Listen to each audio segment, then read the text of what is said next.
여러분, 국제통화기금 IMF가 대한민국의 은퇴자 부채 심각하다, 저거 경제 뇌관이 될 수도 있다, 이런 발표를 했습니다. 제가 말씀드렸죠. 은퇴자들 굉장히 어려워질 거라고. 지금 대한민국의 가장 약한 골이 세 군데를 대라 이러면 제일 첫 번째가 자영업자, 두 번째가 고령 은퇴자예요. 고령 은퇴자, 고령자들. 세 번째가 지역 경제라고 제가 말씀을 드렸어요. 이 세 가지가 지금 계속 나빠지는데 심지어 IMF까지 고령자에 대한 위험성을 경고하고 나섰던 거죠. 그도 그럴 것이 가계 부채가 지금 장난이 아닙니다. 가계 부채가. 보세요. 가계 부채. 2020년 2분기까지 보면요. 가계 부채, 가계 신용 전부 다가 1637조 3천억 원입니다. 1637조 3천억 원. 이 중에 말입니다. 이 중에 5분의 1, 그러니까 20%가 바로 은퇴 고령자의 대출이라는 겁니다. 20%가 은퇴 고령자의 대출이다. 이게 충격적이에요. 사실은요. 왜냐고요? 은퇴 고령자 중에 돈 버는 사람이 몇 명이나 될까요? 저도 은퇴를 했습니다. 저도 유튜브 방송하고 쇼핑몰하고 진짜 하루 24시간 엄청난 노력을 하니까 그나마 조금이라도 벌고 있어요. 쉽게 말하면 뭐 사무실 운영하고 이자 낼 정도, 생활비 줄 정도는 된다는 이야기죠. 그런데 이렇게 못하는 사람들이 부지기수입니다. 부지기수. 제가 잘났다는 게 아니에요. 여러분들이 저를 끔찍이 생각해 줬기 때문에 저도 이렇게 안착할 수 있었다는 겁니다. 제가 국밥집을 계속했으면 저도 똑같은 은퇴 고령자가 됐겠죠. 저는 여러분 덕분에 기사회생을 했다, 뭐 이렇게 봐야 되는 사람 중에 저도 하나인데, 만약에 저 그때 기사회생을 못했으면 어떻게 됐을까요? 저는요, 집 팔아야 돼요. 집 팔아야 돼. 아니 생활비 돼야 되잖아요. 교육비 돼야 되잖아요. 제가 또 써야 될 거 아니에요. 세금 내야 될 거 아니에요. 팔 수밖에 없는 구조예요. 팔 수밖에. 이게 바로 경제의 내관이 된다는 거예요. 은퇴 고령자들이 더 이상 버티지 못해서 집을 내던지는 거. 집을 내던지면 그 다음에 어떻게 일어날까요? 심각한 상황이 발생을 하죠. 심각한 상황이. 자꾸 제가 말씀드리는 게 내던진다 하니까 이게 아직까지 실감은 안 되는데요. 결국은요, 은퇴 고령자들 입장에서는 그럴 수밖에 없습니다. 먹고 살 게 없는데요. 자영업 창업해보세요. 돈 안 됩니다. 그렇다고 재취업할 수 있느냐? 재취업 못합니다. 재취업한다고 하더라도 요즘 금액이 엄청나게 떨어졌고요.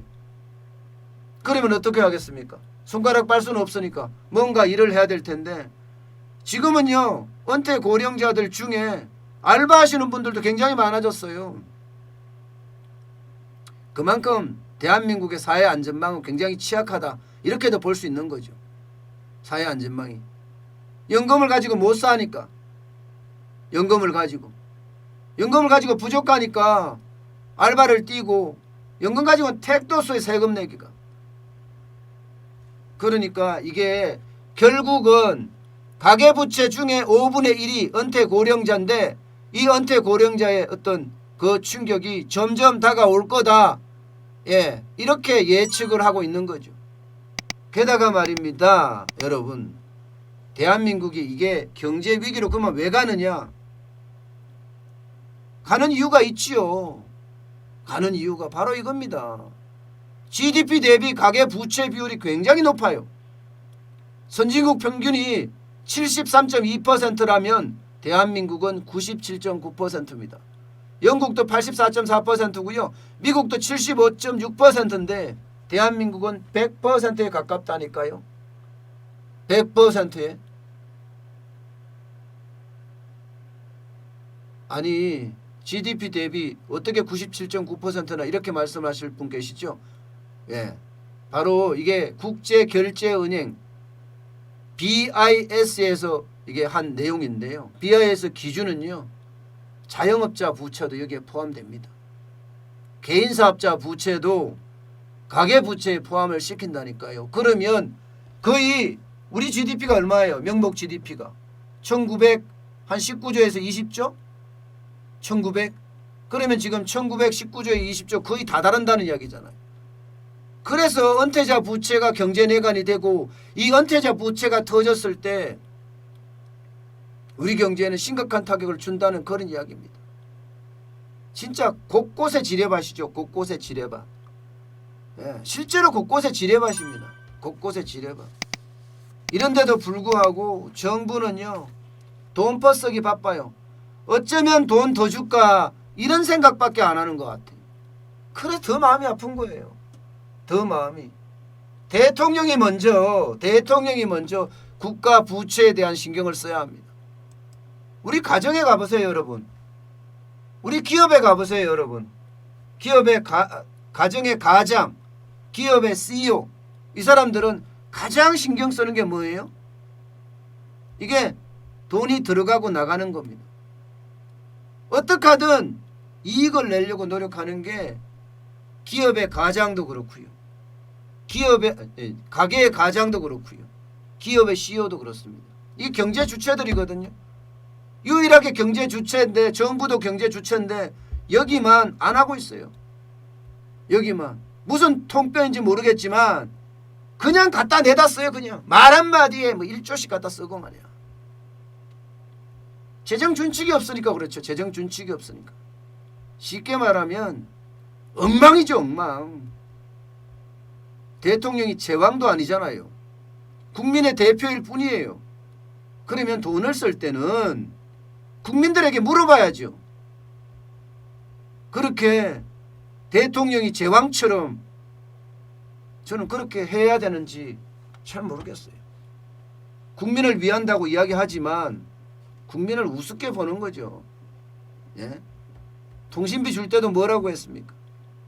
작은 정성이다 위로라고요. 이게 바로 절대 권력을 가지고 있는 제왕이라는 뜻이에요. 무슨 위로합니까? 내 돈 갖고. 그 세금 낸 사람은요 우리예요. 우리 다. 문재인 대통령 사죄를 틀은 게 아니잖아요.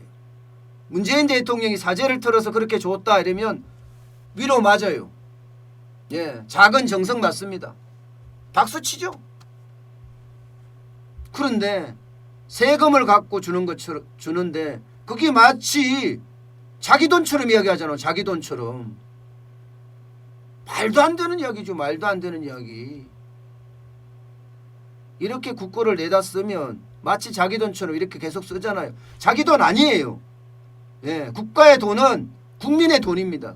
여러분의 돈이고 저 돈입니다. 제 돈입니다. 이렇게 계속 쓰다가 보면요.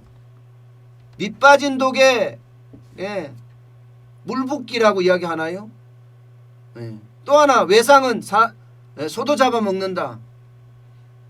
저는 이야기를 꼭 드리고 싶네요.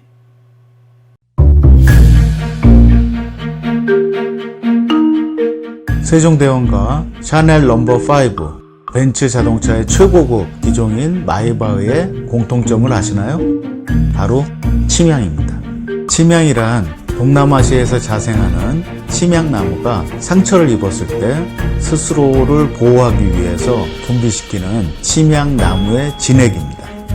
진침향은 태국산 침향과 러시아산 녹용, 그리고 국산 홍삼, 백봉령, 또 산수유, 당귀, 숙지향, 꿀로 이루어진 침향환으로 만성 피로나 또 스트레스, 기력이 저하된 직장인분들, 또 수험생들, 연세 드신 어르신분들이 드시면 좋은 환입니다. 진침향 여러분들께 자신있게 권해드립니다.